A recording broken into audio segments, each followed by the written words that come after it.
It's morphin' time. Pterodactyl. Hi there, this is Datila with Rangers of Wrestling, bringing you that it's wrestling time post-show. And for tonight, I will be reviewing AEW Rampage and Friday Night Smackdown. But let's kick things off with AEW Rampage. Alright, so AEW Rampage opened up with Trent Beretta versus Bryan Danielson. This is a great match. I actually really enjoyed this match. Great opening contest, by the way. I really like that kick to the torso that Bryan did to Trent. And then at the end, we had Trent do the half and half suplex to Bryan. Like, this was a great match. I don't know how anybody could dislike it. But of course, Bryan Danielson was victorious in this. Then we get a backstage segment with Hook, who, like, you have this interviewer. I didn't catch the girl's name. And she's just, like, trying to ask Hook questions. He's got earphones in, and he's not even talking. Like, she's trying to get a word out of him, but he's not talking. And then Danhausen comes in, and he starts walking, and Hook starts walking away from Danhausen, which I thought was really funny. I'm actually kind of liking the Hook Danhausen dynamic. What about you guys? It's actually a pretty interesting dynamic. I like it a lot better than when it originally happened. Then we get a Dan Lambert, Scorpio Sky, and Ethan Page segment. And Sami Guevara comes out and says, "Would you please shut the hell up?" Kind of like how Chris Jericho would say to people. Then Michael 101591 says, Danhausen needs to get into the ring already. Yeah, I agree, he does. I do. He can't be backstage all the time. And basically, Dan Lambert says that he's here to save people from Sami and Ty Conti. He says that they need to talk more about what they do in the ring than what they do in the bedroom. And then Paige kind of sends a message to his daughter, and Sami telling him that nobody cares about Ethan's kid, and that Guevara and Ty Conti are the Seth Rollins and Becky Lynch of AEW. Oh, wow. Wow. Shinsuke, Joe Shipley saying Roman versus Shinsuke might happen after we saw what we saw tonight. I'll talk about that when I get to SmackDown review. But yeah, it seems to me like a lot of people don't like Ty Conti and Sami Guevara. But what do you guys think? Do you guys like Sami and Ty? I know some people don't. But I think we're going to keep getting segments like this until we get a match between Scorpio Sky and Sami Guevara. And then apparently Chris Jericho is doing Sports Entertainer of the Week. And QT Marshall was this week's Sports Entertainer of the Week, handpicked by Chris Jericho. And it's interesting because it seems like this might be an every week thing. Maybe just on Rampage, it seems. But I thought it was pretty funny. And what's even funnier is that after this announcement, there was a match between Swerve Strickland and QT Marshall. And QT Marshall ended up losing. Yeah, there's your Sports Entertainer of the Week on the losing end of his match. And so I think it'll be funny if every week that Chris Jericho picks someone, they end up losing their match. But that's just me, though. That's just me. But what do you guys think? So actually, speaking of the match, I actually really like the match. Of course, Swerve Strickland was victorious. And then at the end, Ricky Starks calls him out and saying that he has unfinished business with him. And Powerhouse Hobbs has unfinished business with Keith Lee. And like good old Teddy Long fashion, we're going to get ourselves a tag team match player. Holla on Dynamite. It's going to be Keith Lee and Swerve Strickland versus Ricky Starks and Powerhouse Hobbs. Should be a great tag team match. I cannot wait. Then we had the Owen Hart Foundation women's qualifier match. It was Willow Nightgale versus Red Velvet. It was not a bad match. I actually liked this match. Willow impressed me at Supercard of Honor. She was on losing end at the interim women's championship match against Mercedes Martinez, which I still think is ridiculous. You have a women's champion in Deonna Purrazzo. But Red Velvet was victorious in this. I guess Keith Lee and Strickland are a tag team now, I guess. So, this Rampage, I don't know about you guys, but I feel like this Rampage flew by. Like, I mean, it flew because right after this, we had our main event. It was Wheeler Yuta versus Jon Moxley. So, what do you guys think? Do you think this in Rampage flew? Because I think it did. So, Wheeler Yuta, before the start of the match, they cut promos with Mark Henry. Wheeler Yuta saying he's no stranger to Moxley and has nothing left that Moxley can take.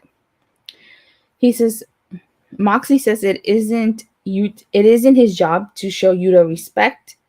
And he doesn't care what William Regal thinks of Wheeler Yuta. He says this is not a pure honor rules match. It will be a fight. And so, like, at the start of when the match is supposed to start, Wheeler Yuta immediately goes after Jon Moxley, chases him to the crowd, which I thought was pretty cool. Yuta has earned my respect after this match with Moxley. Yeah, same here. He's earned my respect. He definitely has. I like how, like, Moxley covered Wheeler Yuta's nose and mouth. Wheeler Yuta gets busted open after Jon Moxley sends him face first into the steel steps, and he's just bleeding the whole match. He dived to the outside of Moxley and put him through the table, which I thought was pretty cool. He ended up being the 10 count. And Wheeler, this is the part I thought, like, Wheeler Yuta had Jon Moxley and he was kicking his head in, literally kicking his head in, like Bryan Danielson does to his opponents, which I thought was pretty cool. And he put him in the crossface. Wheeler Yuta kicking out of a paradigm shift, like when Moxley hit up the paradigm shift, I thought that was it. But he kicked out. I was like, oh my god, because I've never seen anybody kick out of a paradigm shift. Yuta will be the new member of William Regal Club, probably. And then Wheeler put Moxley into a bulldog. And it wasn't... Oh, and then a high angle paradigm shift, which Wheeler Yuta kicks out of. Impressive. But in the end, despite his best efforts, Jon Moxley is victorious. But here's the thing. Wheeler Yuta did not tap out. He fainted. He earned my respect tonight because he passed out. He gave it his all against Jon Moxley. And despite losing efforts, then Bryan Danielson and William Regal come out and they shake and they extend the hand. So definitely earned my respect and the respect of the Blackpool Combat Club. Also, too, it was reported today on the Rampage that next week's Rampage will be live at 7 Eastern, at 6 Central, 4 p.m. Pacific. So, but with that Rampage is a 7 out of 10. Really? 7 out of 10. Okay. But overall, this is a great Rampage. There's not, despite the Ty Conti Sami stuff, I'd give it an 8 out of 10. It was a really solid show. Really, really solid. It's a great opening contest. Great main event. What more can you ask for? Definitely. Now, let's talk about everyone's favorite Friday night show. Friday Night Smackdown. It's yay. No, just kidding. Torture downtime. Butch also rates Smackdown 8 out of 10 too. Okay, cool.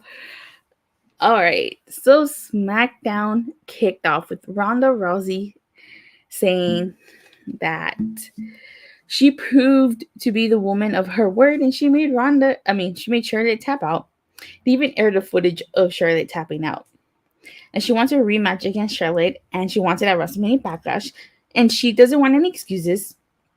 No, like, basically, she wants an I Quit match against Charlotte. I don't know how I feel about that.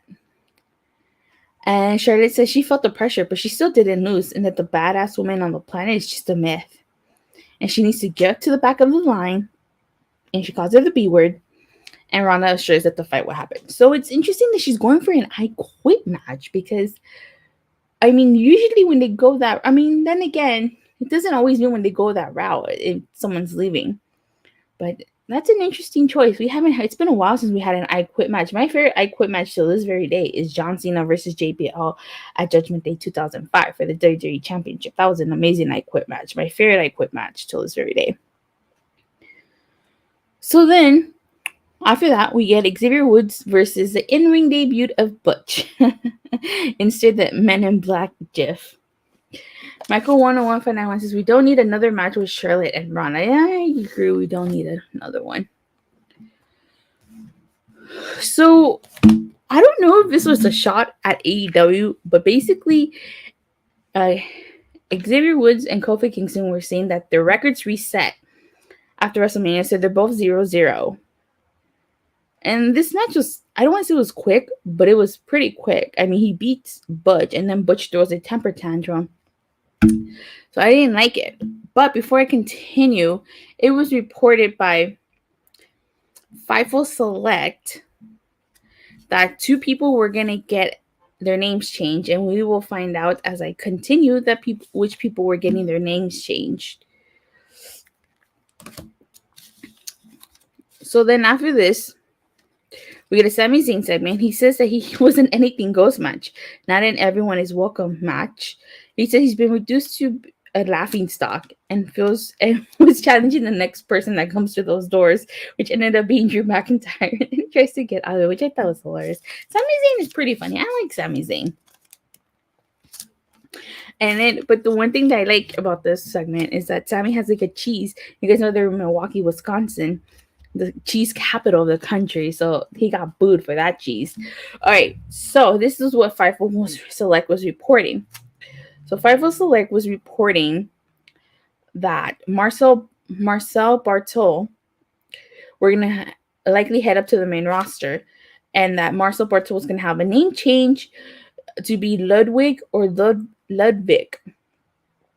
And it ended up being Ludwig Kaiser. He was the mouthpiece. He introduced Gunther, who had a squash match against Joe Alonzo. Yeah, pretty much squash match. And I think if I misheard, I don't know if I misheard, but I think the crowd was chanting Walter instead of Gunther. Because yes, everybody liked Walter. Even I liked Walter. Disappointed they never aired that Walter versus Cesaro match. So this is essentially a squash match. Then we get, here's another person who got their name changed, Raquel Rodriguez. So at least she kept her first name Raquel, and they didn't give her a complete name change. So she went from being Raquel Gonzalez to Raquel Rodriguez. But before I continue, where the hell is Shotzi? Where's Xia Li? What happened to Aaliyah? The 3 women that they had got called up and kind of just didn't go anywhere. Like, what happened? They should bring that Walter name back. Yeah, definitely should. So she says she wants to make an impact. And then Los Lotarios show up and introduce themselves. And they try to kiss her, but she's not having it. I like the fact that she did incorporate some Spanish into her promo, which I actually dug. Because, you know, I'm a fellow Latina. So I like that. Michael 10159 says, Fabian Archer will be released sad because Imperium was a great tag team. All for how they changed Walter's music and gave him that stupid name changed to Gunther. Yeah, well, I don't know what to tell you. Then we get a Happy Talk segment. And Happy Corbin, I should say, says he's at his low points. This is supposed to be the happiest Happy Talk segment ever. He's supposed to be celebrating his victory over Drew McIntyre. But the reason he's not is he blames Madcap Moss. Now, we saw this coming. They planted seeds for weeks. You know, you had Madcap Moss accidentally cost him his matches. So, he says, Happy Corbin says he doesn't care about Moss's feelings. And he made WrestleMania week all about himself because you guys remember Madcap Moss won the Andre the Giant Battle Royal. He's too big for his suspenders. I actually thought that was pretty funny. Okay, I thought that was funny. Walter was a guy who was the longest NXT champion. Yeah, UK champion. Yeah, I heard about that. And he said he hired Madcap Moss to tell jokes.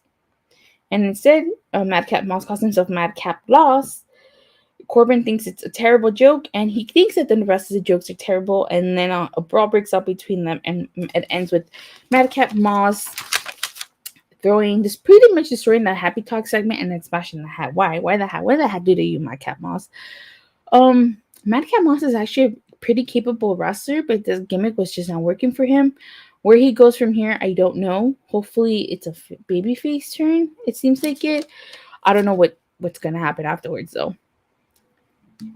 Might end up doing nothing and end up getting released, so who knows? Sami Zayn. Then we had Sami Zayn versus Drew McIntyre. This was actually a funny match. Corbin was getting jealous of Moss winning the Andre the Giant Battle Royal. Yeah. I thought this was a funny match because Sami Zayn kept dodging Drew McIntyre. Like, he kept in the middle of the match. like kept trying to leave, and Drew McIntyre had to go and get him. He chased after him. He carried him back to the ring, but Sami Zayn ended up going to the crowd, and Drew McIntyre won this by a count out.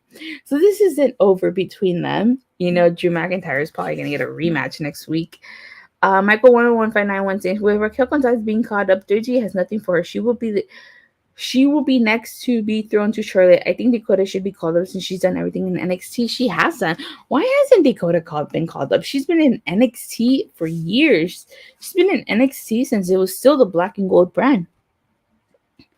Then we get a Lacey Evans segment, and she's basically talking about her childhood and her upbringing, which a lot of people are familiar, but if they weren't, they got familiarized themselves with Lacey Evans. I thought it was a relatable promo. I think that a lot of people who went through similar things can probably relate to Lacey Evans, and it seems like she's gonna abandon her heel persona and come back as a babyface.